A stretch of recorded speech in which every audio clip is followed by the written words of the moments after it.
लखीसराय प्रभात news में आपका स्वागत है। मैं हूं दिवाकर रामपुरी। अभी मैं कृष्णचंद्र बाबू से, आपके पूर्व विधायक, 3 टर्म विधायक रह चुके हैं और इनका कार्यकाल यहाँ के लोगों को के लिए यादगार है, अमर कीर्ति तो है ही।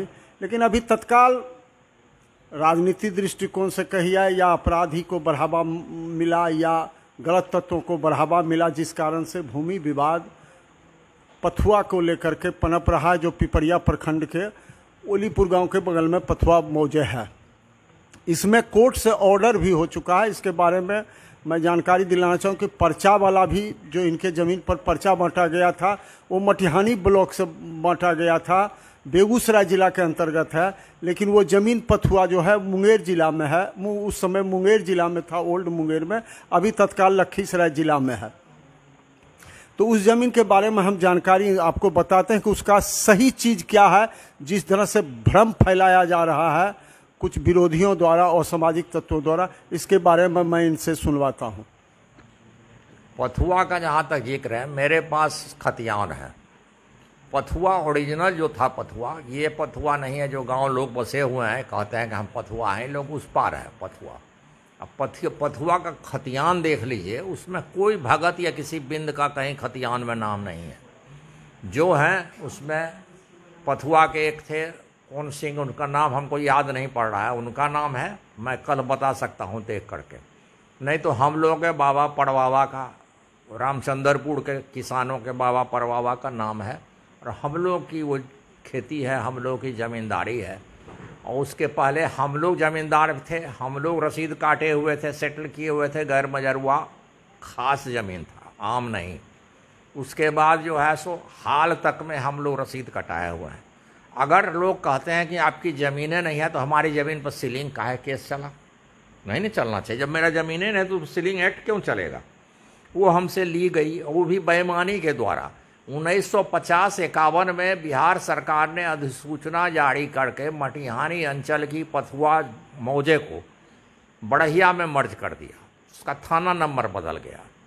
फिर भी एक षड्यंत्र की तरह ये मटिहानी के लोग रिपोर्ट करते रहे और उसी को मुंगेर के कलेक्टर तत्कालीन मानते चले गए और गलत सलत रिपोर्ट को मान्यता दे दिए। उसके बाद ये लोग मटिहानी से हाल तक में बैक डेट में पर्चा लेते गए, ऐसा पैसा दे दे करके, जबकि पर्चा मिलना चाहिए था बढ़िया थाना से, बढ़िया अंचल से। ये बहुत बड़ा घपला है। इसीलिए हमारी ज़मीन ली गई, हलसी में भी हमारी ज़मीन ली गई, लहना में भी जो शेखपुरा जिला में पड़ता है, हमारी ज़मीन ली गई, बरौनी में भी कहीं कोई विवाद नहीं हुआ। हमारी ज़मीन धराड़ा में भी ले गई, वहाँ भी कोई विवाद नहीं हुआ। सिर्फ जो विवाद है यही है, पथुआ 799 तौजी में, जिसमें कि कोई एक भी भगत का खतियान में नाम हमको कोई दिखा दे तो जो कहिएगा हम मानने के लिए तैयार हैं। कोई ना भगत है ना कोई बिंद है, सारे मालिक और रैयत, मालिक रैयत सब भूमिहार हैं, जो कि ओलीपुर के हैं, रामचंद्रपुर के हैं, पिपरिया के हैं। और ये लोग ज़बरदस्ती आकर के कुछ अपराधी तत्व आकर बस गए हैं। जो मोहन भगत जो मुखिया अभी कहा जाता है कि मुखिया है, वो वास्तविक रूप से वहाँ का नहीं है, वो आके बसे हैं वहाँ पर। और जिस समय ये पर्चा और सीलिंग का केस चल रहा था, उस समय मोहन भगत नाबालिग थे, और मोहन भगत ने अपना भी पर्चा अपने नाम पर लिया, अपने बेटे के नाम पर भी ले लिया है। जब खुद बापे नाबालिग था तो बेटा के नाम पर कैसे लेगा? एक परिवार को एक पर्चा मिलेगा 1.5 एकड़ का, तो कैसे ले लिया? ये सब फ्रॉड आदमी है और ये सब अपराधी तत्व है। अच्छा, एक बात मैं आपसे और बताना चाहती हूँ उसके बारे में। वो आदमी को क्या आमदनी का जरिया है कि इतना बड़ा मकान, 4-4, 5-5 ट्रैक्टर सब खरीद के कहाँ से जमा कर लिया? कौन धंधा करता है? कितना खेती करता है? उनके नाम पर कितना खेत है? ये पूछिए। और मैं बताता हूँ कि ये लोग जो है यहाँ से डेंगी नाव में हथियार, गोला बारूद ले करके नक्सलाइट को एक चाड़ी दिया रहा है कि यह साहेबगंज के पास, वहाँ पहुँचा के नक्सलाइटों को डिलीवरी देता है। और उधर से कोसी गंडक से गांजा ले करके यहाँ जैतपुर, बढ़िया, मोकामा देते हुए चला जाता है पटना, और वहाँ कोन्हारा घाट तक गंडक में सब जगह देता है। इसी का इसको आमदनी है। इनसे ही खाली पूछिए तो ट्रैक्टर इतना आलीशान मकान दुकान सब बना लिए हो, कहाँ से आया इतना पैसा? जी अच्छा, इसमें कि जैसे कि जानकारी मुझे है कि पर्चा की जमीन हरिजनों को मिलना चाहिए, अति पिछड़ा को कैसे मिला? ये तो उनसे पूछे जो पर्चा बांटा, सब जाली है।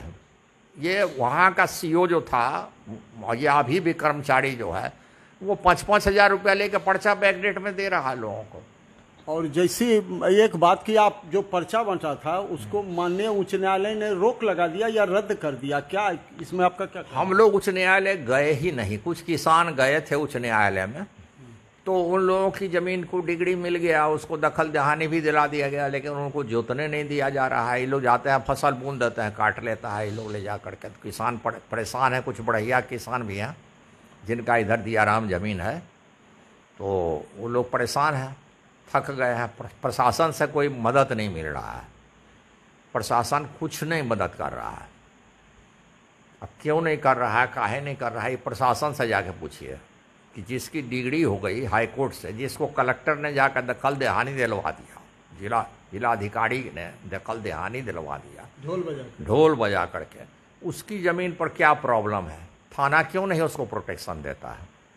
क्यों ऐसा हो रहा है? खाली उन्हीं से पूछिए प्रशासन से, इसका जवाब वही लोग देंगे, हम नहीं दे सकते कि काहे ऐसा हो रहा है। आगे ये कहना है कि वो टोप्पो जो कह रहा है, गावलीपुर के लोग कह रहे हैं कि हमारा बाजाब्ते जमीन का बंदोबस्ती है, रसीद हम कटाए। हाँ, बंदोबस्ती है, रसीद कटाए हुए हैं। और मोहन भगत का कहना है कि टोप्पो जमीन, इस पर आपका क्या कहना है? पहले जान लीजिए, टोपो महाल वही होता है जहाँ पर कि खतियान नहीं तैयार होता है।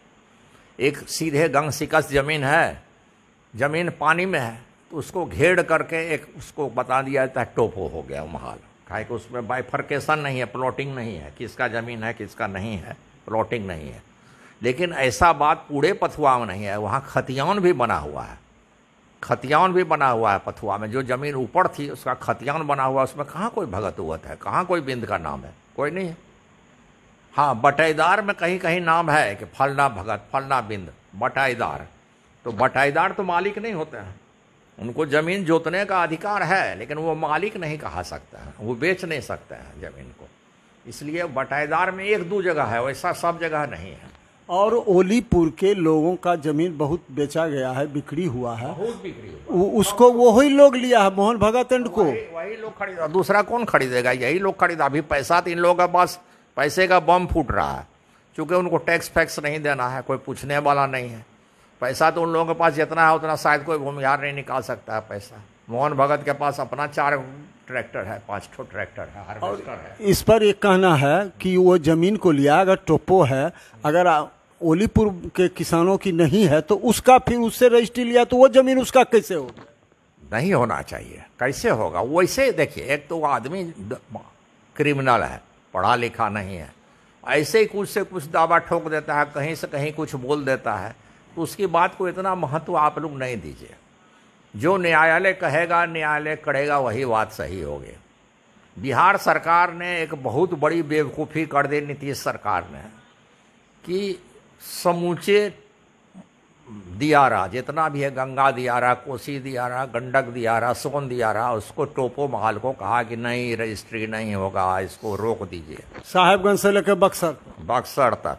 ये क्यों प्रॉब्लम? अब ऐसी स्थिति हो गई है, लोग नाराज हो गए हैं नीतीश सरकार से, कि जिनके पास लड़की के शादी करने के लिए 4 लाख रुपया की ज़रूरत पड़ती थी, तो वो 10 कट्ठा 1 बीघा बेच देते थे।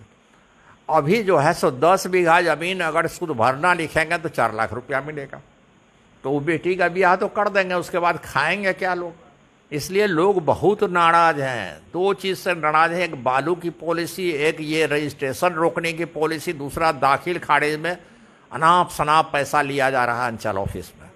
इस पर भी रोक लगना चाहिए, नहीं तो नीतीश को इस बार कहीं वोट मिलने वाला नहीं है। नीतीश की सरकार शराब में ही बेईमान पकड़ा गई। शराब के नाम पर जो है अभी घर घर में शराब बिक रहा है, और ये रेवेन्यू किसके पास जा रहा है, इसका जवाब तो नीतीश बाबू देंगे। जो शराब बिक रहा है अभी घर घर में, गांव गांव में, पहले से ज़्यादा पॉपुलर है शराब अभी बिहार में, लेकिन कहाँ होम डिलीवरी हो रहा है, घरे घर लोग पी रहा है, और कहाँ जा रहा है ये रेवेन्यू बिहार सरकार का। और आपके बगल में बालू है, बालू की भी तो हालत वही कहा जाए। बालू का तो हम लोग को 6,000 रुपये टेलर लेना पड़ता। बालू पर बसे हुए हैं, बालू पर मेरा घर है, हमारी ज़मीन है, हम बालू नहीं निकाल सकते। ये तो जुल्म है। जो धंधा कर रहे हैं बालू का उनको दीजिए ना 50,000 रुपये टेलर, कोई दिक्कत नहीं है, जाके बेचें अपना कहीं। लेकिन हम स्थानीय लोग जो हैं, स्थानीय लोगों को तो हमको छूट मिलना चाहिए कि हम अपना बालू निकालें और हमको जो है सो अपना घर बनावे, मरम्मत करें। आप सुन लिए बालू और दारू के और सहित भूमि संबंधी विवादों के लिए ये मिला जुला के सरकार को ही जिम्मेदार ठहरा रहे हैं।